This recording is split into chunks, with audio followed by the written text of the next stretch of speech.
इतिहास कई सारी मान्यताओं को जन्म देता है, परंतु इतिहास हार और जीत के आधार पर नहीं लिखा जा सकता। प्रयासों के भी कई डायमेंशन होते हैं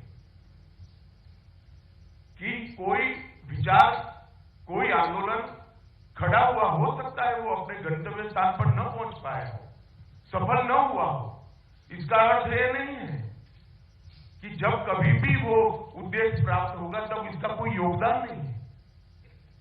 इतिहास को अगर हार या जीत के दृष्टि से ही लिखते हैं तो इतिहास को ठीक से नहीं लिखते। इतिहास को वास्तविकता के आधार पर लिखना चाहिए, प्रयासों के मूल्यांकन के आधार पर लिखना चाहिए और प्रयासों के सभी परिमाण, इसके सभी डायमेंशन का एनालिसिस कर इसका विश्लेषण करके लिखना चाहिए।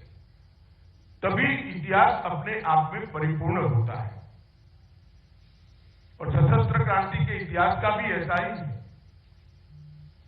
कई इतिहासकार ये प्रयास को विलुप्त करने में लगे, कई लोगों ने उसको कम महत्व दिया, कई लोगों को लगा कि भाई इनका क्या योगदान था आजादी के प्राप्त होने में।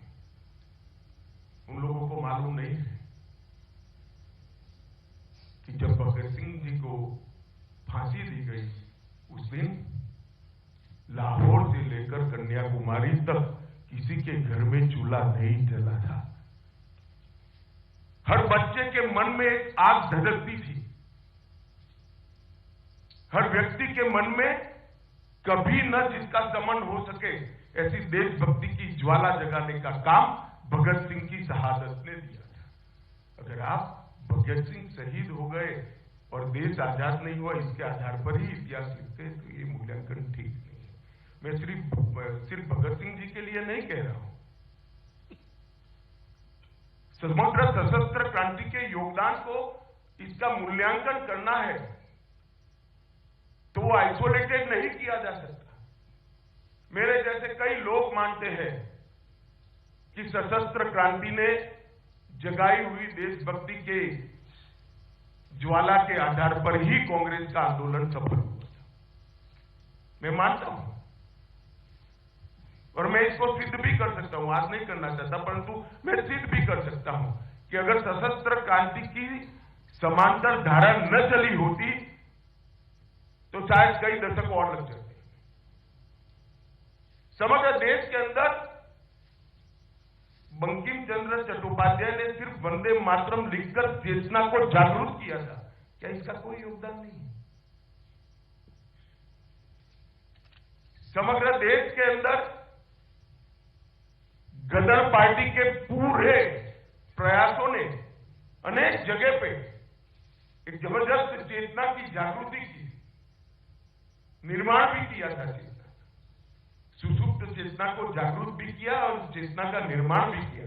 क्या इसका कोई योगदान नहीं है? इतिहास के अंदर उसको इस प्रयासों का जो उचित सम्मान मिलना चाहिए था दुर्भाग्य से नहीं मिला है। क्योंकि मैं राजनीतिक क्षेत्र में हूं, इससे ज्यादा इसकी मीमांसा करना नहीं चाहूंगा क्योंकि वरना अकारण ही ये राजनीतिक विषय बनेगा। परंतु आजादी के बाद जिनकी जिम्मेदारी थी हमारे इतिहास को हमारे दृष्टिकोण से लिखने की, आजादी के बाद जिनकी जिम्मेदारी थी कि हमारे स्वतंत्रता आंदोलन को भारतीय दृष्टिकोण से मूल्यांकन करके युवा बच्चों के सामने रखने की, मुझे लगता है इसमें कहीं ना कहीं चूक हुई है। अंग्रेज तो चले गए थे,